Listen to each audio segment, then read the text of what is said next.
প্রধানমন্ত্রী বর্তমান মেয়র বারবার বর্তমান বলছেন, আসলে বর্তমান কেন বলছেন? তারা তো 5ই আগস্ট মানে তারপর থেকে সাবেক হয়ে গেছেন। কিভাবে, কোন আইনে, আয়নাঘরটা কোথায় সেটা তো আমরা দেখতে চাই। প্রথমে রাষ্ট্রপতি যে এটার জন্য বলেছেন সেই নথিপত্র সেগুলো কোথায়? 24-এও একটা নির্বাচন হলো অংশগ্রহণবিহীন, মানে মানুষের হাতে অপশন কি ছিল? মানুষ চাইলে পারতো কি, কিভাবে পারতো ক্ষমতা পরিবর্তন করতে? খুবই সোজা, আপনি ইলেকশনে আসেন। কেন এই পরিণতি হলো আপনাদের? কোন পরিণতি? মানে এই যে মানুষ বলছে পালিয়েছে, আপনারা বলছেন নিরাপত্তার স্বার্থে আসলে সেফ জায়গায় চলে গেছে। কোন মানুষ বলছে? সাধারণ মানুষ। আপনারা যদি গণমাধ্যমে কথাবার্তাগুলো সাধারণ গণমানুষের মধ্যে তো অনেকে বলেছে প্রধানমন্ত্রী নিরাপদ জায়গাতে আছে। আমি কি তাদের কথাও গণায়নি? আচ্ছা, দুটোই নিলাম আমলে। পালিয়েছেন বা তিনি নিরাপদ স্থানে আছেন, সেই অবস্থায় কেন পালিয়েছে যারা বলেছে তারা হচ্ছে হাঁস চোর, মুরগি চোর, বদনা চোর।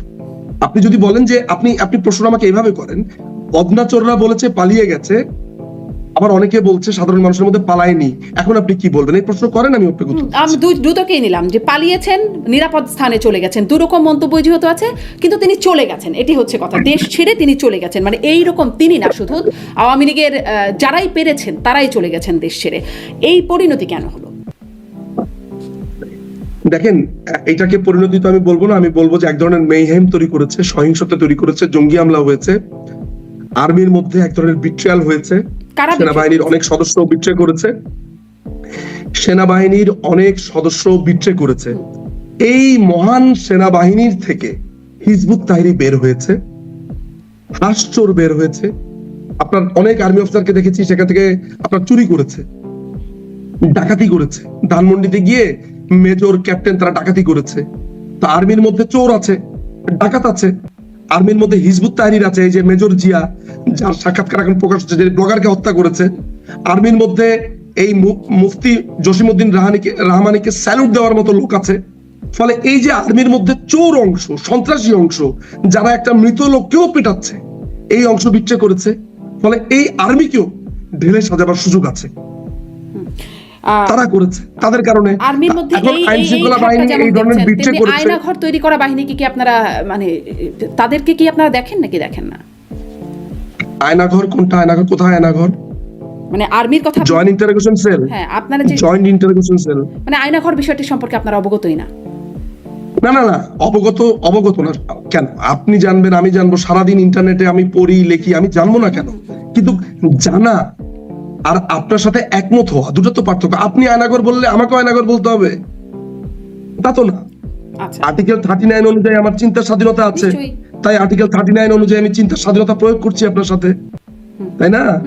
তো ঘটনাটা কি দাঁড়াচ্ছে? ঘটনাটা হচ্ছে আপনি আয়নাঘর বলছেন, আমি আয়নাঘর বলছি না, আমি এটাকে জয়েন্ট ইন্টারোগেশন সেল বলছি। বাংলাদেশের জয়েন্ট ইন্টারোগেশন সেল বহুত বছর আগে থেকে হয়েছে।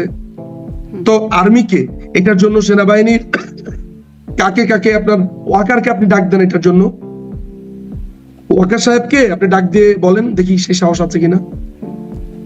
করছে না তো, খালি মাননীয় প্রধানমন্ত্রীর কথা বলছে। তিনি প্রতিরক্ষা মন্ত্রী। সেনাবাহিনী কিন্তু একটা নিজস্ব আইনে চলে, মাথায় রাখতে হবে।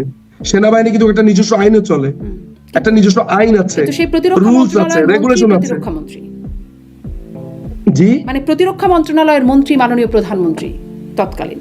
হ্যাঁ, যদি আপনার মাননীয় প্রধানমন্ত্রীকে অগোচরে এমন কোনো কাজ করে থাকে কেউ, যেটা মাননীয় প্রধানমন্ত্রী অবগত ছিলেন না, গোপন রাখা হয় কিংবা কারোর প্রতি নির্যাতন করা হয়, সেটার বিচার হবে। কিন্তু আয়নাঘরটা কোথায় সেটা তো আমরা দেখতে চাই। প্রথমে এইসবের সবকিছুর পর আমরা তো দেখতে চাই। এখন আপনি জয়েন্ট ইন্টারোগেশন সেলকে কি আয়নাঘর বলছেন কিনা সেটা ছিল আপনার কাছে আমার প্রশ্ন। প্রধানমন্ত্রী বর্তমান মেয়র বারবার বর্তমান বলছেন, আসলে বর্তমান কেন বলছেন? তারা তো 5ই আগস্ট মানে তারপর থেকে সাবেক হয়ে গেছেন। কিভাবে, কোন আইনে? সুপ্রিম কোর্ট রেফারেন্সে তার মতামত জানিয়েছে এবং সেখানে স্পষ্ট করা হয়েছে যে প্রথমত দুটো জিনিস বুঝতে হবে শামিনা আপা। সুপ্রিম কোর্টের reference will not dictate our constitution. কেমন? Supreme court is the guardian of the constitution, ঠিক আছে, কিন্তু তিনি চাইলেই আমাদের সংবিধান বদলে ফেলতে পারবেন না।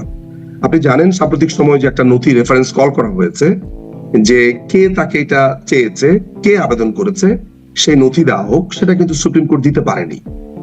আর আরেকটা ব্যাপার হচ্ছে যে এই সুপ্রিম কোর্টের প্রসঙ্গে আমি আসছি আপনার সাথে, তার আগে এটা বলে নেই সুপ্রিম কোর্ট এই মতামত জানাচ্ছেন, সেই নথি কোথায়? জি সেই রাষ্ট্রপতি যে এটার জন্য বলেছেন সেই নথিপত্র সেগুলো কোথায়? আর করা যেতে পারে, মেয়ে হতে পারে, এগুলো তো কোনো বাধ্যবাধকতা না।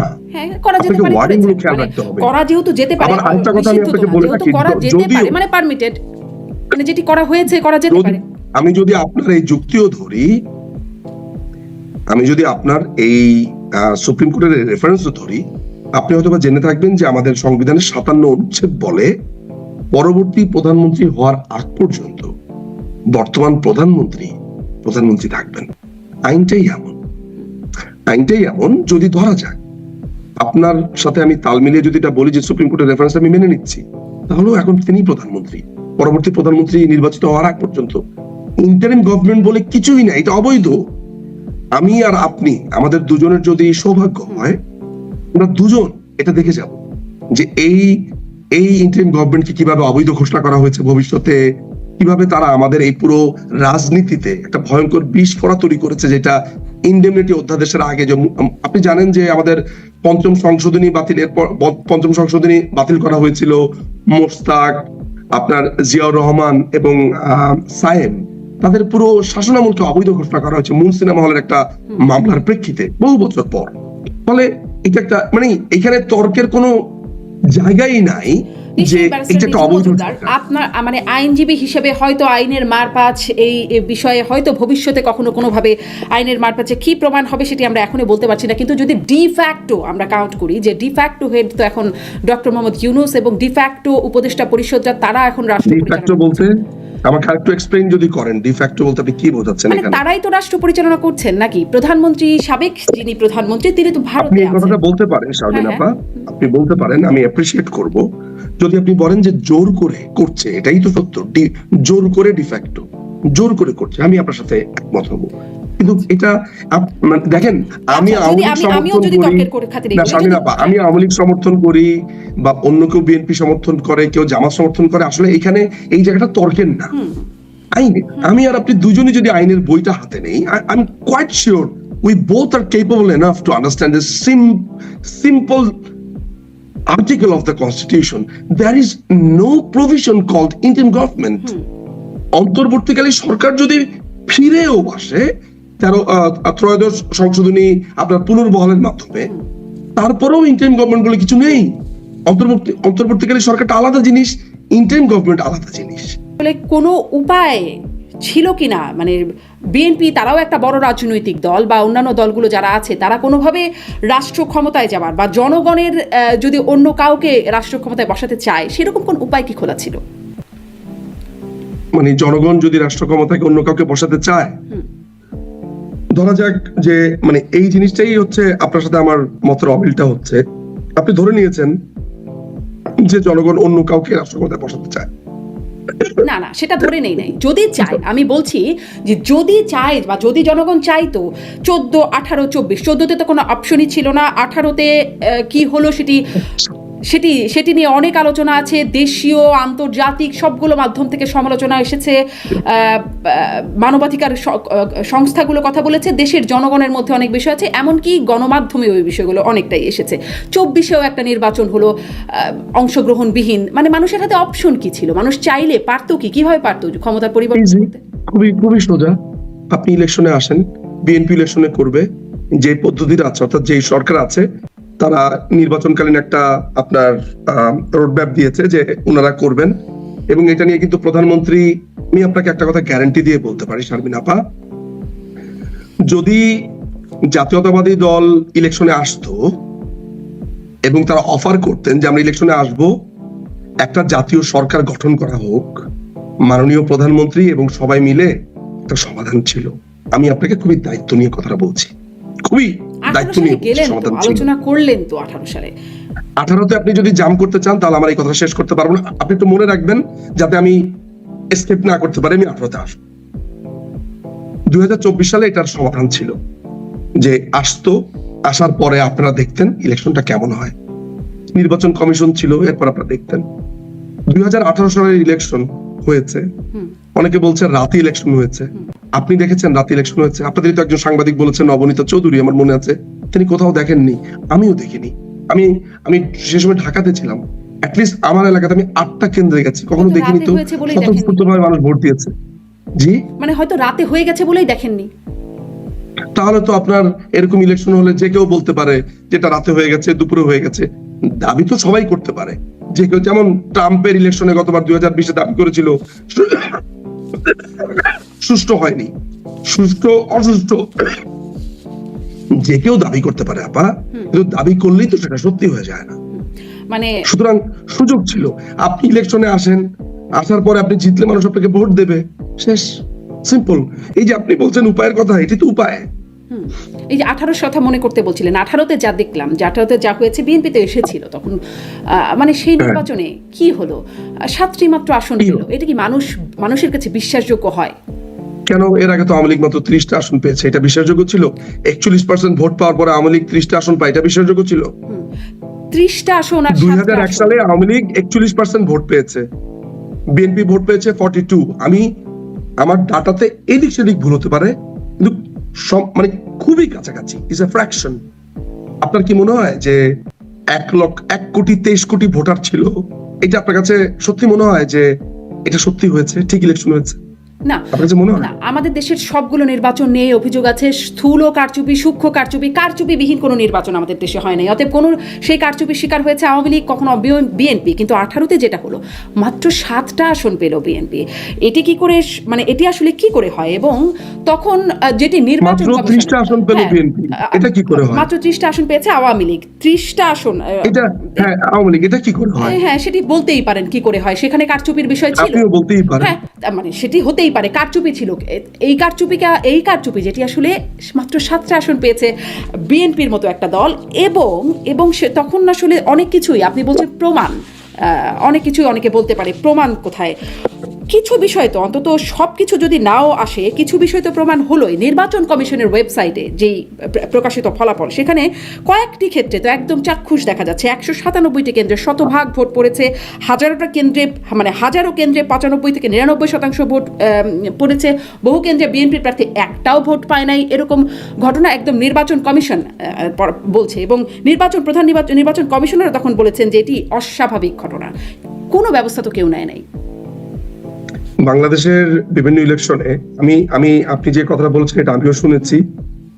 বাংলাদেশের ইলেকশনে এটা আমাকে স্বীকার করতে হবে যে আসন কেন্দ্রিক যদি চিন্তা করেন, বাংলাদেশ এরকম লাখ লাখ কেন্দ্রের ক্ষেত্রে চিন্তা করেন, অনেক কেন্দ্রে অনেক গোলযোগ হয়েছে, অনেক কেন্দ্রে এরকম অবিশ্বাসযোগ্য ঘটনা ঘটেছে।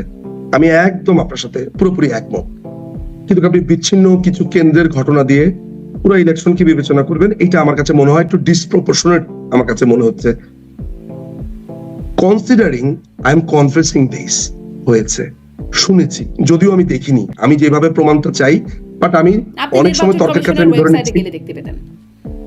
না, আমি কিন্তু আপনার এই তথ্যটা আমি জানি, এরকম হয়েছে, আলাপ হয়েছে, সেই সব জায়গাগুলোতে তদন্ত কমিটি হয়েছে, কেন হয়েছে সেসব নিয়ে আলাপ হয়েছে। আমি স্বীকার করি এগুলো সেটব্যাকস। একটা সরকারের সবকিছু ভালো থাকবে, নির্বাচন কমিশনের সবকিছু ভালো থাকবে তা তো না। কিন্তু এই কয়েকটা ঘটনা দিয়ে আপনি পুরো একটা দেশের নির্বাচন কিন্তু প্রশ্নবিদ্ধ করতে পারেন না আসলে, মানে ডিসপ্রপোর্শনেট প্রশ্নবিদ্ধ করতে পারেন। আমরা প্রশ্ন করব, বিদ্ধ করব, প্রশ্নের পর প্রশ্ন করব, সমালোচনা করব, একদম ভ্যালিড। কিন্তু আমার দ্বিমতও আছে, আমি অন্তত পক্ষে এটা নিতে রাজি না যে এইটার ফলে পুরো ইলেকশন খারিজ হয়ে গেছে। I don't agree with that. তো তাহলে মানে কেন আপনারা আসলে কি মনে করেন, কেন বিএনপি নির্বাচনে যেত না, মানে যাচ্ছিল না? বিএনপির যদি স্বাভাবিকভাবে একটা স্বাভাবিক প্রক্রিয়ায় মনে করতে পারে বা আস্থা রাখার মতো অবস্থা থাকে, তাহলে বিএনপি বা অন্যান্য এতগুলো রাজনৈতিক দল কেন গেল না নির্বাচনে? বিএনপি কেন গেল না, এইটা আসলে একদম অ্যাকুরেট অ্যান্সার করতে পারবে বিএনপি। সত্যি কথা আমি যা বলতে পারবো সেটা হচ্ছে আমার অনুমান। নির্বাচনকে তারা মানে না, যেভাবে কারচুপি হয়েছে, তাদের অভিজ্ঞতাগুলো তারা বলতে থাকে। হ্যাঁ, মানে উনারা তো এটা মনে করবেন, উনারা মনে করেন যে যেহেতু দলীয় সরকারের অধীনে ইলেকশন হয়েছে, এখানে এক ধরনের কনফ্লিক্ট অফ ইন্টারেস্ট থাকবে, এখানে সরকার তার পক্ষেই ফলাফল আনার চেষ্টা করবে, এই ধরনের একটা ভাবনা তো থাকবেই। কিন্তু দেখেন আপা, ব্রিটেনে, মানে আমি মূলত যেই দেশে থাকি, ইংল্যান্ডে বা আমেরিকাতে, আমি জানি আপনি কোথায় আছেন, কানাডা বা আমেরিকাতে, তো এইসব জায়গাগুলোতে কিন্তু ওই দলীয় সরকার থাকা অবস্থাতে ইলেকশন হয়। কোথাও না কোথাও একটা ন্যাশনাল কনসেনসাস আসতে হবে। আমরা আজীবন, আপনি খেয়াল করে দেখেন, একটা অনির্বাচিত সরকার থাকলে কি হয় আমরা কিন্তু এর আগেও দেখেছি। সবচেয়ে বড় ব্যাপার হচ্ছে যে তত্ত্বাবধায়ক সরকার যে বাতিল হয়েছে তার সবচেয়ে বড় আর্গুমেন্ট কি ছিল কোর্টে আপনি জানেন? বড় আর্গুমেন্ট ছিল এই সরকারটা অগণতান্ত্রিক, এটা আমাদের সংবিধানের সাথে সাংঘর্ষিক, এটা যদি একদিনের জন্য হয় সেটাও অগণতান্ত্রিক। মানে আপনি যখন ত্রয়োদশ সংশোধনীটা একটু পড়ে দেখবেন, দেখবেন এটাই হচ্ছে সবচাইতে বিগেস্ট আর্গুমেন্ট। ফলে আমাদের একটা ন্যাশনাল ঐক্যমত্য বা ইংরেজিতে যেটাকে আমরা বলি কনসেনসাস একসাথে আসতে হবে, কিন্তু বিশ্বাস এবং ঐক্যমত্য তো হলো আস্থার না, জায়গায় আসতে ব্যারিস্টার হবে রিজু মজুমদার। যে আমরা নির্বাচনকে একটা আলাদা প্রতিষ্ঠানে পরিণত করব, পৃথিবী উল্টে যাক ওইটা আলাদাভাবে অপারেট করবে। একদম, সেটি হলে তো এইটা দারুণ আমাদেরকে হতো। সেটি যদি সম্ভব হতো তাহলে তো দারুণ হতো, কিন্তু সেই ঐক্যমত তো হয়নি আমাদের। সেটি আসতে হবে। না হবার এখন আগেই, আমি নিশ্চিত সেটি না হবার আগেই এইভাবে করে তত্ত্বাবধায়ক সরকার বাদ দিয়ে যে নির্বাচনগুলো হলো, মানে যেটি প্রশ্ন করছিলাম যে আওয়ামী লীগ আস্থা রাখতে পারে নাই বিএনপির উপরে, আওয়ামী লীগ দাবি করে তত্ত্বাবধায়ক সরকার আদায় করে নিয়েছে। আমার সাথে আপনার 50 বছরের শত্রুতা, আমি আপনার সাথে বন্ধুত্ব করতে চাই, কোথাও না কোথাও তো শুরু করতে হবে। শুরু করতেই গেলে যদি বলেন গত 49 বছর 363 দিন আপনি আমার সাথে এইটা করেছেন, তাহলে তো আমি আর 364 দিনে নিতে পারবো না কখনো। কোথাও না কোথাও শুরু করতে হবে। সো আমাদের মানে এই আলাপটা, এই আলোচনা হওয়া উচিত। সেই শুরুটা আওয়ামী লীগ করতে রাজি ছিল না, বিএনপি কেন রাজি ছিল? থাকবে? আওয়ামী লীগ ছিল বলেই তো ডাক দিয়েছে, আওয়ামী লীগ ছিল বলেই তো 2015 সালে বলেছে যে চলেন জাতীয় ঐক্য করি। আওয়ামী লীগ তো বলেন তত্ত্বাবধায়ক সরকার ছাড়া মানে নাই, যখন আওয়ামী লীগ বিরোধী সেই দলে সময় ছিল। মাননীয় প্রধানমন্ত্রী খালেদা জিয়াকে তো অফার করেছিল। হ্যাঁ করেছিলেন, তিনি তো শোনেন নাই। হ্যাঁ, শোনেন নাই তো, তিনি শোনেন, তাহলে তিনি কি করবেন? তিনি শোনেন নাই। তিনি তো তার মৃত সন্তানকে দেখতে গেছিলেন একজন মা হিসেবে, ওই ঘরেই ঢুকতে দেন নাই। তিনি কি সেগুলো করবেন? নিয়ে অনেক আলোচনা আছে, সমালোচনাও আছে সেগুলো নিয়ে, সেগুলো তো আছেই, মানে সেগুলো তো আছে। কিন্তু আমি যে প্রশ্নটি করছি, যেই আস্থাটা মানে আওয়ামী লীগ বিএনপির উপর রাখতে পারে নাই, যে তত্ত্বাবধায়ক সরকার ছাড়া বিএনপি যদি নির্বাচন করে সেই নির্বাচন কেমন হবে আস্থা রাখতে পারে নাই, মাগুরার নির্বাচনের একটা উদাহরণ ছিল। সেই তাই শুধু না, গ্রেনেড মেরে কোনো একটা দলকে ধ্বংস করে দেওয়ার ইতিহাস আর কোন দল দেখিয়েছে? এই পর্যন্ত বাংলাদেশের ইতিহাসে অনেক কিছু হয়েছে, মারামারি, কাটাকাটি, বহুত কিছু হয়েছে। বোথ উই নো, আমাদের স্মৃতি যেটা বলে। আমি 80 দশকে বড় হয়েছি, 70s শেষ, আমি 80 দশকে বড় হয়েছি, 90টা দেখেছি পরিষ্কার ভাবে। ফলে আমি কিন্তু ভিভিড ইন মাই মাইন্ড, আমি কিন্তু জানি কি হয়েছে বাংলাদেশের রাজনীতিতে। কিন্তু একটা কথা তো আপনাকে স্বীকার করতে হবে যে 2004 সালের 21শে অগাস্ট আমাদের জীবনে আর কখনো আসেনি। এরকম একটা ঘটনার পরে আওয়ামী লীগ আস্থা করেছে, উচিত ছিল আওয়ামী লীগের কখনো এটা বিশ্বাস না করা, করেছে তো। আপনি আওয়ামী লীগকে বরঞ্চ বিগ হ্যান্ড দিবেন, ক্রেডিট দিবেন। 2004-এর ঘটনার পরে আওয়ামী লীগ কোথায় আস্থা রাখলো? 2004-এর পরে 2015 সালে আওয়ামী লীগ বলেছে, তারপর তত্ত্বাবধায়ক সরকারের এই ব্লান্ডারের পরে আওয়ামী লীগ বলেছে 2015 সালে চলেন জাতীয় ঐক্য করি, চলেন আমরা একসাথে একটা টেবিলে বসি, চলেন এটার একটা পরিপূর্ণ সমাধান করে ফেলি। তখন প্রধানমন্ত্রী থাকবেন শেখ হাসিনাই, সেটি আসলে হয়তো মানতে পারেননি। ওইটা কোনো আলোচনাই হয়নি। আপনি কিভাবে বললেন? উনি বলেছেন আলোচনা করার জন্য, তখন তো কোনো সিদ্ধান্ত হয়নি কে থাকবে প্রধানমন্ত্রী। তখন উনি বলেছেন চলেন আলোচনা করি, আলোচনা না হওয়ার পরে আপনি এটা বলতে পারতেন। আলোচনা তো উনি বললেন করবেনই না, উনি তো বলেন আমি হরতালই বন্ধ করবো না, এবং এখনো পর্যন্ত সেই হরতাল চলছে। ওই হরতাল কিন্তু বন্ধের ঘটনা এখনো হয়নি। সেই সময় সেই আন্দোলনটি, মানে সেই আলোচনাটা হলো না, এবং যেহেতু আলোচনা হলো না সেহেতু কি মানে আওয়ামী লীগ এই রাইটটা পেয়ে গেল যে এখন আমি একচ্ছত্রভাবে নির্বাচন করবো, তাতে কেউ আসুক বা না আসুক। যাক, আপনি অ্যাটলিস্ট এই প্রোগ্রামের এই পর্যায়ে এসে আপনি একটা জিনিস স্বীকার করলেন যে আওয়ামী লীগ প্রস্তাব দিয়েছে, ইনিশিয়েটিভ নিয়েছে। এটা তো আমরা দেখেছি। তাহলে আওয়ামী লীগ তার সমস্ত দায়িত্ব পালন করেছে। এবার তো বল বিএনপির কোর্টে ছিল।